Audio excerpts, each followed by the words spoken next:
Alright everybody, here we are again, bringing you another unscripted, unfiltered, and uncensored character analysis. I mean, come on, just look at that.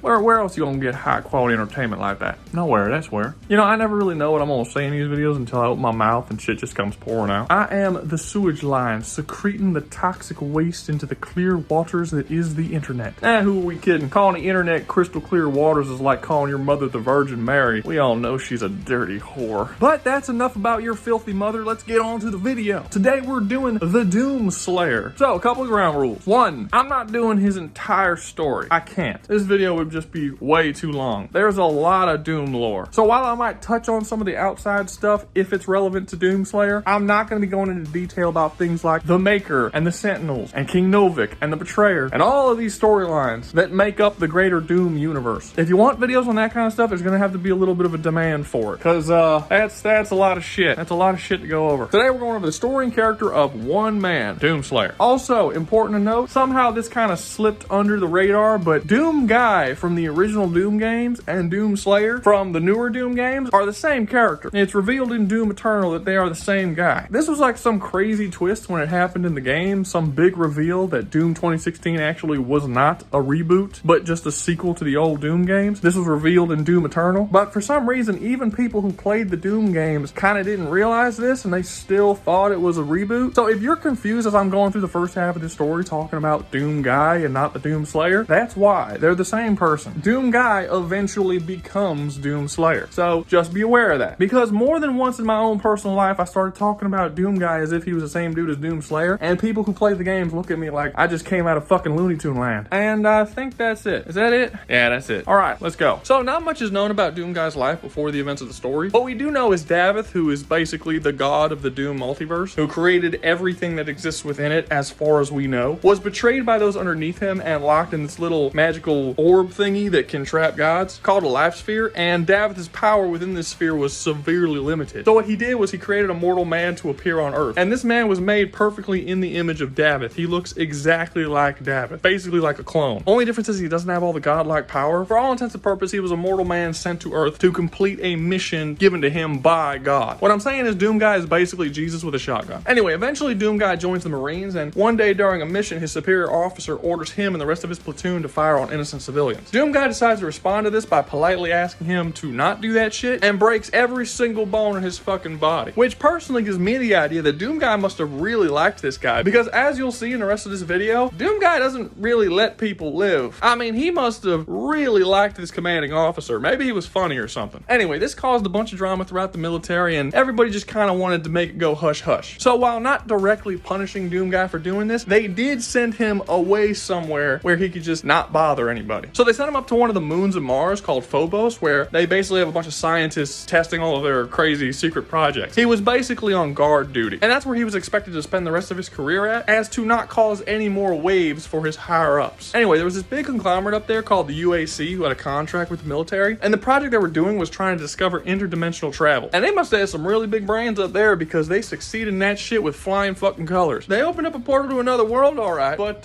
it was kinda hell. Well, sort of. It's very close to what we would describe as hell, but in reality it's just another plane of existence called Jakad. I'll go into that a little bit later. And the residents of Jakad just started flooding through this portal and slaughtering literally everyone they come across. Again, not technically demons, but that is what we end up calling them in the game, because they just resemble what we would think of as demons. This happens really fucking fast and forces Doomguy to grab the closest weapon to him, which at the time was just a pistol, and then go on a killing spree. In an attempt to survive this little kerfluffle, he fights his way throughout the entire moon of Phobos, eventually stepping through a portal and getting sent to the other moon of Deimos, where we also had a base that is also infested with demons. And surprise, surprise, he fights through that shit too. After fighting through every blasphemer and heretic he possibly can, he decides, you know what, that's enough of this bullshit, let's get out of here. So he leaves the base and steps out to the moon of Deimos, looking up, expecting to see that beautiful sky. But to his surprise, that's not exactly what he saw. No, what he saw was hell, like literally hell. And on a bit of a side note, Doom isn't really discussed when we talk about some of the greatest twists in all of video game history, and I don't know if necessarily I would count this as one of the greatest twists, but it is a pretty good one. Imagine it's the 1990s, and you're playing the original Doom game, and throughout this entire game, you're fighting demons inside of a base that's on the moon of Mars. You fight through the entire base over the course of half the game just to leave it and realize that you're not actually in our universe anymore. The entire time, for the whole game, you've been in hell because the whole moon of Deimos was transported to hell. That's a pretty cool twist. Anyway, after that, Doomguy's options are kind of limited, so he decides to do really the only thing that makes sense to him at the moment is to jump off the moon and start fucking up demons in hell. I mean, really, what else is he gonna do? Just chill out on Deimos until demons come and murder him? So he fights through all of hell looking for some way to get back to Earth, and he eventually does. He kills the spider mastermind and finds a portal back to Earth. He walks through that portal and steps onto that freshly cut green grass and looks up at that beautiful blue sky. And just when Doomguy thinks that the hell is finally over, he has completed his goal, he realizes that there was an army of demons on Earth slaughtering thousands of people because that absolute bitch, the spider mastermind, sent a bunch of demons to Earth just before their fight. This poor man cannot get a fucking break. Well, it doesn't take a rocket science to figure out what he did next. He went on another killing spree. He eventually made it all the way back home. Finally, after all of this, after being casted out by his own military, after fighting through 2 different military bases and hell itself, then arriving on Earth and fighting an army of demons, he finally gets home. And when he goes inside hoping to see the one thing that he actually cares about in this world, which was his little pet rabbit, it was fucking dead. These pieces of shit beheaded his rabbit. Who does that? And this is where a shift in his character takes place. You see, up until this point, Doomguy wasn't actually going after the demons. He was just trying to survive. I mean, don't get me wrong, he was killing a whole lot of demons, but it was really more so killing them on his way out the door. He just wanted to live and get back home. From the moment he found his pet rabbit named Daisy, that all changed. He was no longer looking to survive. He was pissed. And his goal from this point on was to eradicate every demon he possibly can. And he does. He goes on a massive killing spree, unlike anything the demons had ever seen before. He goes from having a death count in a couple of hundreds to having a death count of the several thousands, eventually making it all the way to the icon of sin, the top dog demon on Earth. A demon that lesser demons hail as a god. And to absolutely no one's surprise, the same thing happened to him that happened to everyone who stands against Doomguy. He fucking dies. And with that act of pure unadulterated violence, Doomguy has successfully fought off the demon invasion, pretty much single-handedly. Alright, so let's back up a bit. You might be thinking that it's a little bit stupid that all of this anger and fury came from the death of a rabbit. I would argue that if you've ever had a cat or a dog that you loved immensely, and then while you were out shopping one day and came back, someone beheaded it, you'd probably want to unleash quite a bit of rage yourself. But there is a little more to this than someone just getting mad at a family pet being killed. You see, throughout this entire series, Doomguy shows multiple instances of having anti-personality disorder. He has no family or friends or really any connections with any human beings throughout the entire course of his life. Every time we see him interact with another human throughout any of these games, it lacks any form of compassion or understanding. He doesn't conversate with people. He doesn't show people any sort of warmth. It's because he can't. I don't think he's physically capable of it. Now, there are several forms of antisocial personality disorder. Some traits of this disorder I would say he doesn't have are things like deceptiveness, a lack of caring about the difference between right and wrong, manipulating people to get things that you want, etc., etc. He doesn't have these. But the ones that he does have: irritability, aggressiveness, impulsivity, hostility, a lack of understanding social cues, a lack of desire for social interaction. Many people with antisocial personality disorder just don't like being around people. They like being alone and living in seclusion. And when it comes to stuff like this, Doomguy matches it to a T. People with antisocial personality disorder tend to live their lives in a very structured way. They become comfortable with the monotony of their day-to-day, and a lot of them develop an obsessiveness over doing whatever it is this task is, whether it be their job or a hobby or whatever that is. Now, Doomguy's life, as far as we know it, consisted of 2 things. One being his life as a Marine, and the other was his pet Daisy. That's it. When the military ousted him to Phobos and made him basically just a glorified security guard, they took away his Marine life, as well as his pet Daisy, who he left back on Earth. This completely shattered all the structure from his life, and Daisy's death was the last nail in that coffin. It was the complete eradication of his previous life. So up to now in the story, Doomguy has now suffered 2 things. The entire structure of his life that he valued so much was completely upheaved, as well as the only thing that he cared about being murdered. This is what caused this massive rage inside of him. It's not just that his rabbit was killed. So after the death of the Icon of Sin, months and months go by, and it makes it pretty clear Doomguy cannot go back to functioning like a normal human. Not only is he suffering from constant nightmares and not really being able to sleep, but everything that that he tries to do to move on with his life just doesn't work. He just ceases the ability to function in normal society. The military even has him seeing therapists and military doctors to try and fix him and have him go back to duty, go back to being a Marine, the thing that he was so pissed off about losing in the first place. Doomguy's entire life as he knew it was ripped away from him, and it can't be returned that easily. So eventually the military discovered that there's actually still some demons in their universe out in space on some kind of military satellite that they just missed. And since at this point Doomguy's the only person that's really been able to successfully fight against the demons, they decided to ask him, hey, mentally ill guy who's suffering from PTSD and night terrors of the event that just happened, you want to go through that shit again? And Doomguy's like, you know what? Yeah, nothing else was working. Let's do that. So they send his ass out there again. Well, this whole situation ends up being a trap set up by the mother demon, who uses it as bait to lure in Doomguy so that he can then be sucked back into hell so that she can kill him. This is all a giant revenge ploy because the mother demon blames Doomguy for killing a bunch of her kids, which admittedly he did. And then Doomguy's off again to fight a bunch of demons once more. But you know, as Doomguy usually does, he kills them all, including the mother demon. And then he just decides, you know what? Fuck it. I'm just gonna stay. See, while he's in hell, he realizes that the demons are gonna keep trying to come back to Earth in order to kill a bunch of people and take over shit. So he does the selfless thing and decides to stay in hell so that he can fight from the other side to prevent them from doing that. What an honorable sacrifice that lasts about 10 fucking minutes, maybe? So the mother demon has a sister named the Resurrector who was not having Doomguy staying in hell. So she tried to kill him, and that didn't work because it never works. And then as she was dying, she decided to be like, okay, let's get this motherfucker out. So she boots him out of hell and he goes back to the real world. However, he doesn't go to Earth. No, instead he arrives on a planet called Argent Denor, which is run by a race of people called the Sentinels. I'm not getting into that. The Sentinels is a whole other bag of worms to open up. That's not this video. All you need to know for the context of Doomguy is that the Sentinels are a warrior race of people who are considerably more powerful than regular humans, as well as more technologically advanced. Anyway, by the time Doomguy arrives on Argent Denor, he's basically lost his fucking mind. He's just a complete fucking wreck, screaming like a madman and threatening to fight anyone who comes near him. I mean, by this point, he has been in hell for quite a while, with absolutely no contact from any person that doesn't want to flay him alive. So, you know, it's understandable. First thing the Sentinels do is decide to take this madman and throw him in an arena and see what happens. And he fucks up a lot of people in that arena. The Sentinels are instantly impressed by how good this guy is at murdering people and decide that he is far more useful on the front lines of war than in a coliseum for their amusement. And that's basically what happens. Over the course of the next few years, Doomguy joins the Sentinels. He becomes a soldier in their army. He starts to kind of come back from his crazed insanity. And he begins to get a semblance of a normal life. Well, you know, as normal as it can be being a warrior on an alien planet with a bunch of butchers. But meant to be, this was not. You see, the Sentinels worshipped this godlike alien beings called the Makers, and the leader of the Makers, named the Con Maker, was very interested in all this demon shit that Doomguy was talking about when he came back from hell. She had her own reasons for contacting them that I'm not going to go into in this video, but basically, she decides to contact these demons that Doomguy clearly had nothing but good things to say about. Because, you know, that would just seem like such a good idea to do. Anyway, lots and lots and lots of plot later, the demons arrive on Argent Denor to cause some massive shit yet again. One of the Makers wasn't very happy about this, and as a last-ditch effort to save his species, he took Doomguy, the one guy that was actually capable of killing these demons, and decided to put him in something called the Divinity Machine. It's a machine that anyone who goes through gets granted massive amounts of power. This is something that normally only Sentinels got to go through, and it's a great honor that Doomguy was able to go through it. But what this particular Maker didn't actually tell Doomguy is that he changed the ingredients of the Divinity Machine just a bit. See, what Doomguy didn't know is that that Maker put a piece of Davith inside the machine. You know, Davith, the god of the multiverse? That guy? And when Doomguy came out of Divinity Machine, he wasn't just kind of more powerful. He was basically a god. He became an unstoppable force of death unlike anything the multiverse has ever seen. And Doomguy decided to use this newfound power to take him and a bunch of his Sentinel brothers, fight the demons back into hell, and jump through the portal to remain in hell, to keep the demons there, just like his original plan was earlier in this video. One by one, his Sentinel brothers fell, dying to the demon hordes in hell. I guess they just didn't have that sheer grit that Doomguy had. Well, lucky for Doomguy, he did have that grit, and he survived for a really, really long time. For several eons. Yeah, that's the wording, eons. You know what an eon is? It's a billion years. Doomguy was in hell for billions of years. And the story specifically says that he did not eat, drink, sleep, or take any breaks the entire time he was in hell. He slaughtered demons for several billion years non-stop. That is the most metal coolest shit I have ever heard in my life, and I dig it. I am all here for it. But all the fun and games had to end eventually, and the demons do eventually capture Doomguy. They lure him into a trap before dropping an entire temple on his head, and then using dark magic to seal him in a sarcophagus that just tortures him forever. We have no idea how long it was in it, but when the UAC eventually does come into contact with it, they say that it's ancient. So he was in it for quite some time. Anyway, the UAC opens up their portals and goes into hell and finds the sarcophagus, bringing it